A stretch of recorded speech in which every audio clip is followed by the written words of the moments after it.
You know what they say, when one door closes, another opens. So as we say goodbye to the Golden Knights season, we say hello to the Aces. But the question remains the same for both teams. What direction are they headed in? We're getting into it, so don't go anywhere. Sin City Beat starts right now. From Las Vegas, this is Sin City Beat.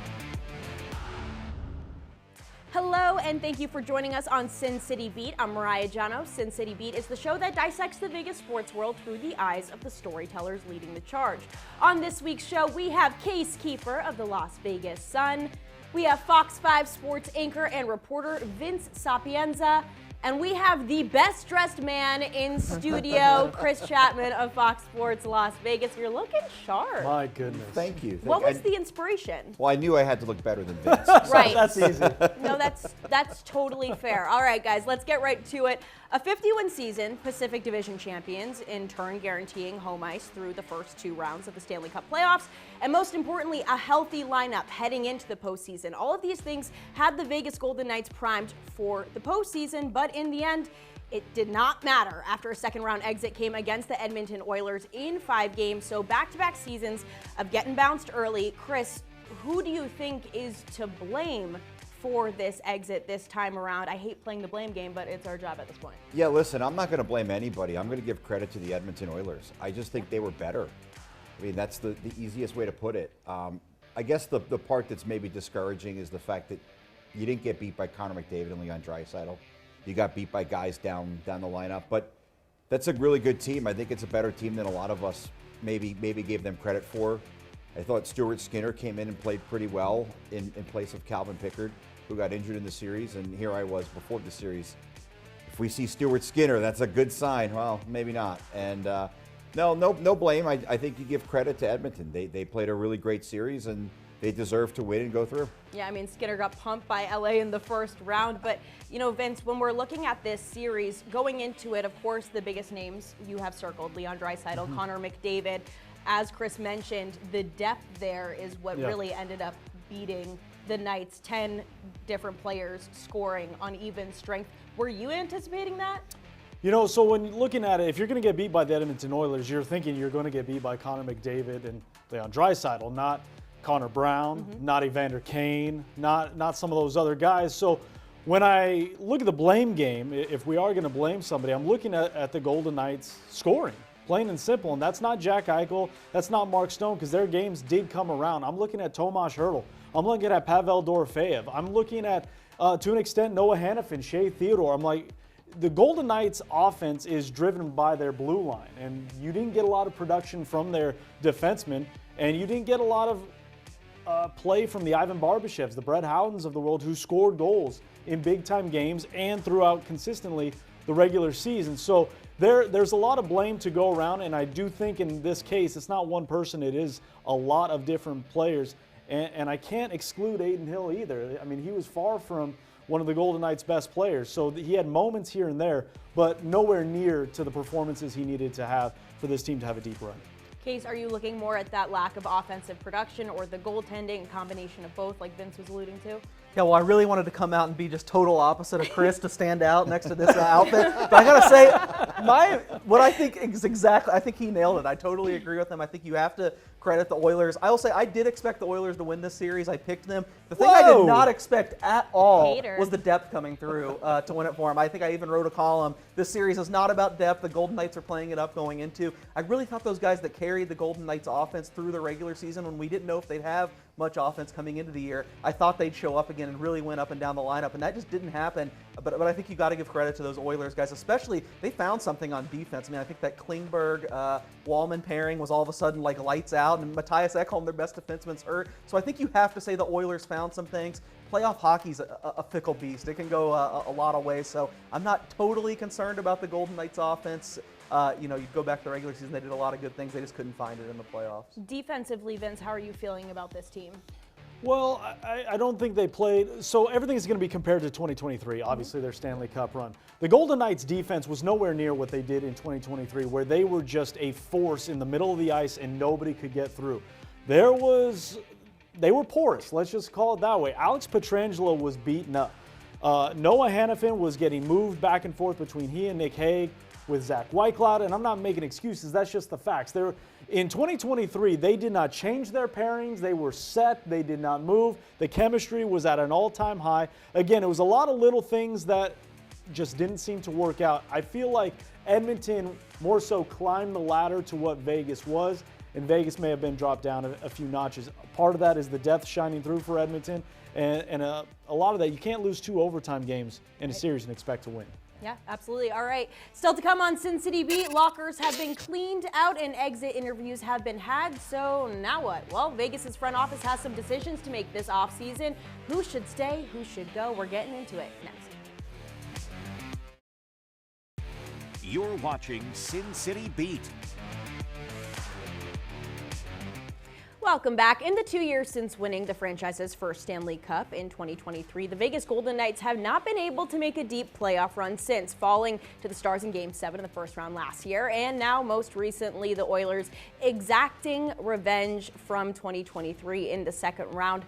Looking at the Knights team, though, that won the Cup, we just talked about it a little bit earlier versus the team that they have now. There are still a lot of key pieces there, whether it's the coach, the captain, the goaltender, and a handful of high production players. So what gives? I don't want to use the term rebuild because they're just 2 years removed from a Stanley Cup, but changes certainly need to be made. Vince, put on your GM hat for me. What area are you addressing first? Yeah, let's call it retooling. Okay. Let's not call it a rebuild. Let's call it a retooling. You know, it's interesting. The Riley Smith trade, the nostalgia kind of ran off pretty quick in Vegas. Obviously, he and William Karlsson found a little bit of chemistry, and you can make the argument if it wasn't for Riley Smith, this would have been a sweep in the second round. That being said, you have to go out and you have to find somebody with a shooting mentality. The Golden Knights were shut out in back-to-back games to see their season come to an end. You have to find somebody with more of a shooting mentality. Pavel Dorofeyev, Tomas Hertl, your 2 leading scorers in the regular season, disappeared in the playoffs for varying different reasons. You have to find more depth with more shooters, with guys that can light the lamp in playoff time, in crunch time. All right, Chris, are you making a change at goaltender? Was Adin Hill concerning enough in this series for you to want to make a change? I'm not making any change at goaltender. I think Adin Hill's fine. He was really good in Game 7, or I'm sorry, in Game 5. Might have been Game 7, right? But game 5, he was really good. I thought he was good in Game 4. Yep. The change, I think I would, to kind of elaborate on what Vince said, I think they need a pest. They need a guy, a productive pest. A guy like Brad Marchand, a guy like Sam Bennett, a guy who could go out and score 15, 20 goals, but be a real thorn in the side of other teams. Edmonton has a bunch of those guys. I think when you watch the series, I think it was Game 3, maybe Game 4, Zach Hyman was constantly banging into Adin Hill. I mean, every time down the ice, Adin Hill's got someone in his crease. Vegas needs a guy like that, but they're not easy to find. I call them productive pests because they give you goals, but they're not afraid to get in and mix things up and maybe, you know, give someone a glove in the face or shove them after the whistle. I think those guys, they're hard to find, but if Vegas can find one, I think it goes a long way to helping them at this time of year. Oh yeah, it certainly jumpstarts that production, gets the guys all fired up. Now there are a handful of unrestricted free agents, even restricted. Going down the list, we got Riley Smith, Brandon Saad, Victor Olofsson, Tanner Pearson.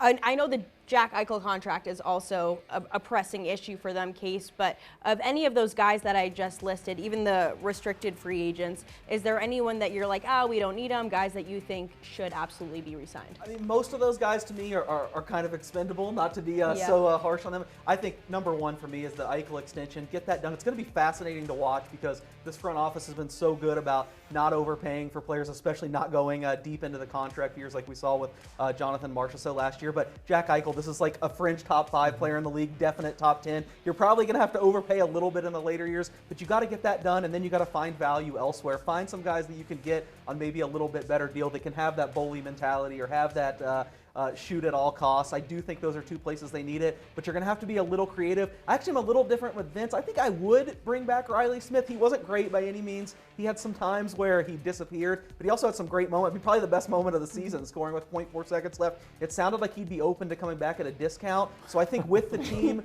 at so much made up and so much money tied up, I think those are the kind of moves you need to make. His agent was losing his mind during his exit interview because Well, isn't he his own agent? The way he was talking was like, you're giving no leverage to yourself whatsoever. I do think Riley Smith comes back. And that's not to say that, what I was getting at is at the trade deadline, they make the move for Riley Smith thinking that's the depth piece that's going to get them over the hump. And I just felt that he was a little past his prime from being that guy. I do think he re-signs. When you look at the restricted free agent, Nick Hague, that's going to be the one. What are the Golden Knights going to do there? Because he is a restricted free agent. The Golden Knights do have a say in some manner. But I wouldn't be shocked if they're okay with an offer sheet happening. Another team coming in, matching whatever the Golden Knights are going to offer them, and then Vegas getting some draft capital to kind of restock the shelves a little bit so that they can make some bigger trades at the trade deadline in future years. You have Caden Korzak, who they need to find a spot for him. He is an NHL player. He is just kind of at an impasse right now. So that's kind of the one move out. Obviously, the Eichel one is pressing, but the Nick Hague one is interesting, and I'm fascinated to see how that one plays out. Yeah, it's going to be an eventful summer. All right, with the end of the end of one season comes the start of another. We're going to put the Golden Knights on ice, pun intended, and shift our focus to the hardwood because the Aces are back after a chaotic offseason. KP has left the building, thank God, but will she be missed? We'll discuss when Sin City Beat returns. We are back, and so is the WNBA. The Las Vegas Aces going through some serious changes this offseason. Becky Hammon's core four is no more with the departure of guard Kelsey Plum going to the LA Sparks as part of a three-team deal, sending Seattle's Jewel Lloyd to the Aces. The Storm getting the second overall pick from LA. Towards the tail end of last season, there were some rumblings of KP wanting out of Vegas. So while this news may have been devastating for fans, I'm not sure how shocking it actually was. It wasn't to me because I heard some of those rumblings, Case, but what was your reaction to this move? My reaction was they did the best they could. They got another all-star to come back in, but I still think, and I risk getting kicked off the set by saying this, I think they're going to miss her a lot.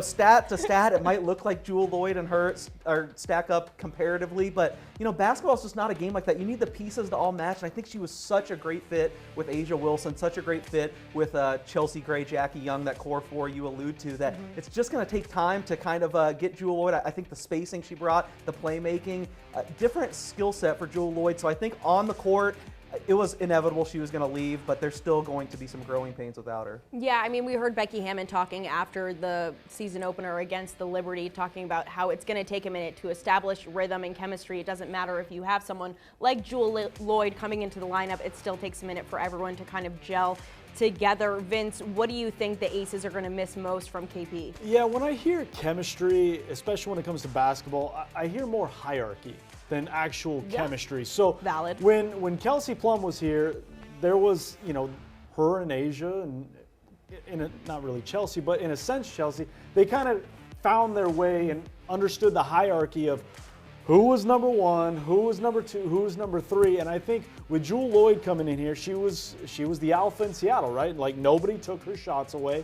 She comes here to Las Vegas, and Asia is, without question, A1 to put it easy. But I think that's just simply what it's going to become. It also didn't do any help that their first game is on the road against the defending champs with everything going on. It's going to take some time for Jewel Lloyd to find the quote-unquote rhythm. For me, the hierarchy of where she picks her spots, when she goes, because Chelsea Gray's kind of, that ultimate ball handler, and Jewel has to kind of get used to that. Were you surprised by Jewel's lack of production in that season opener? I think she had 5 points total, didn't hit a shot till the second quarter. I mean, obviously we bring her in, it's a big name. Fans are expecting a lot from her, and it just did not come to fruition in that season opener. Well, I think fans should have high expectations, I mean, this is an all-star caliber player that you bring in, and for her to be unproductive in that first game, I'm not surprised by it because there is going to be that period where you have to adjust. It's not like you just walk on the floor and everything fits and the chemistry's right. There's going to be that adjustment period, but I do think people and fans here in Vegas should have very high expectations. The problem is you're making your debut for this team that has championship aspirations against, like Vince said, the defending champs. There's definitely some heat between these two teams. I think they don't like each other, which is okay with me. I like that, especially if there's a New York team involved. Anytime you get a little animosity between the two, that's always fun. We love it. Yeah, I mean, I grew up not too far from there. I know all about the heat. So I think the expectation should be there. And listen, if she's unproductive, then I think fans have a right to be upset about it. Especially if Kelsey has a game like she had. What was it, Saturday? Right. You know, for the Sparks, where I think she had close to 40 points in that game. So different players. I think it's a different role for both players. So there's going to be an adjustment period, and I think let's cool down for now. And if we're having this conversation in July, we got to overreact. It's yeah. It's If there's a must. listen, if we're still having this conversation Right, in Case? July, On pace for 0-44, as you pointed out earlier today. Well, as Vince mentioned, that hierarchy, it's very much there, and that definitely played into Kelsey's reasoning for leaving. She wants to be that top dog on a team. LA is the perfect spot for her to do that. She grew up not too far from there, so it's definitely a good spot for her. She's clearly thriving. But you look at also the other pieces that the Aces lost this offseason. They lost back-to-back Sixth Player of the Years in Alicia Clark and Tiffany Hayes.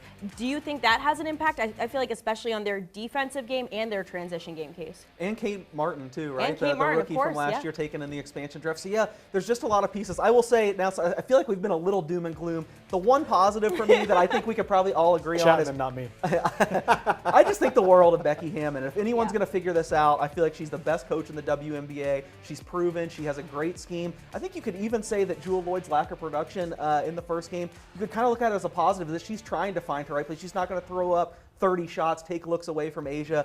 I would trust in Becky Hammond to figure this out, and they'll be a contender by the end of the year. All right, well, we're going to keep talking about it. Coming up next, the new look Aces are still putting the pieces together to find that chemistry. When they inevitably do that, will it be enough to dethrone the New York Liberty and reclaim the crown?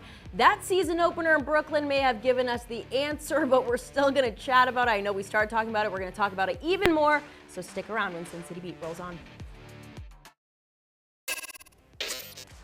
Opening weekend in the W delivered first overall pick Paige Becker's debut in her home state of Minnesota. Caitlin Clark and Angel Reese already getting into it, and the reigning champion New York Liberty hosting the Las Vegas Aces. We got storylines on storylines, but let's keep it in Brooklyn. The Liberty handing the Aces the first loss of the season. Becky Hammond, as we mentioned earlier, said it's going to take a minute for the new additions to learn the system and for a rhythm to be established. Vince, if the Aces are able to put it all together, will that be enough to compete against the Liberty? Well, I have my reservations. I really do, because I look at the Aces' lack of depth, even compared to last year, and I have questions. I look at the Aces' front court, and Asia is one of one. No question about it. But beyond that, in the front court, who can put the ball in the net? Who can defend? And Kia Stokes has proven she can be a rim protector at times. I know she's dealt with injuries and things of that nature, but outside of the years where Liz Cambage was here, there hasn't been another person in the front court that can really, go up against another team offensively and battle them. So, outside of Asia, you're really putting a lot of eggs in her basket. And while that's a good thing, she's one of the, if not the best player in the WNBA. I will consider her the best in the WNBA. I still think just the lack of front court help is going to be something that keeps the Aces from getting where they want to go. Well, that's a move I'm surprised they didn't make this offseason. I was waiting for them to pull the trigger on some additional help for her down low, and there was nothing. Case, do you feel like she needs reinforcement down there? Do you think, the guard play needs to be elevated against a team like the Liberty? I mean, they've got size, though. Yeah, maybe it's just one more piece. I think certainly against the Liberty, if we're asking the Liberty specifically, I think you do look in the front court. And I hate to just completely contradict my optimism from the last segment, but I think they're a clear 3 right now. If you saw how close the Lynx came to beating the Liberty last year, I don't really see them getting on the Liberty's level if the Liberty are healthy. We know how much health has to do with this. I think last year, Brianna Stewart wasn't herself. She sure looked good against the Aces. If she stays healthy the whole year, Sabrina Ionescu was dealing with injuries. I feel like if their best players stay healthy, they're just kind of in a tier of their own in the WNBA right now. Yeah, the Aces are now 1-7 against the Liberty, going back to last season. Chris, you think there's any shot that this Aces team can hang, compete? I personally am envisioning the Liberty doing what the Aces did a couple years ago, stringing together back-to-backs. Yeah, that's kind of where I'm at. I think they're by far and away the team to beat. But you know what? This Vegas team is super competitive. Like Case said, they've got the best coach in the WNBA, and I don't even think it's close. I mean, Becky could be coaching anywhere in the world, and she's coaching here in Vegas. They maybe do need another piece. I think he also brings up a really good point with the Minnesota Lynx. That's another good team. Oh, yeah. And so for Vegas, you probably want to be in a situation where you're avoiding the Liberty in that semifinal matchup. You maybe want to be in a spot where maybe you do play Minnesota as opposed to New York in that semifinal. But it's gonna be interesting. And I'm not sleeping on Indiana. I mean, Caitlin Clark, I know there's a lot of haters and there's a lot of people who don't like her for whatever reason, but she's a phenomenal player. Aaliyah Boston is now in her third season. She's pretty good. They've added a few more pieces. That's not a team to sleep on as well. I do think it's a one-team race right now, and there's 3, maybe 4 other teams jockeying for that second spot. But anything can happen. You know, anything can happen in sports. Injuries take place. Maybe there's a trade, which doesn't really seem to happen too much during the season of the WNBA. But you really never know. So I won't sleep on the Aces. Asia Wilson, best player in the WNBA. They've got a shot. They certainly have a shot. They do. I mean, Asia cannot be denied, but if you just look back at that game against the Liberty in the first half, Wilson was 50% from the field, and the rest of the team combined for 23.3%. Case, where would you want to see that production bolstered? We talked about maybe adding another big to help out Asia down low, but from those returners, I mean, from Jackie Young and Chelsea Gray, what would you want to see from them?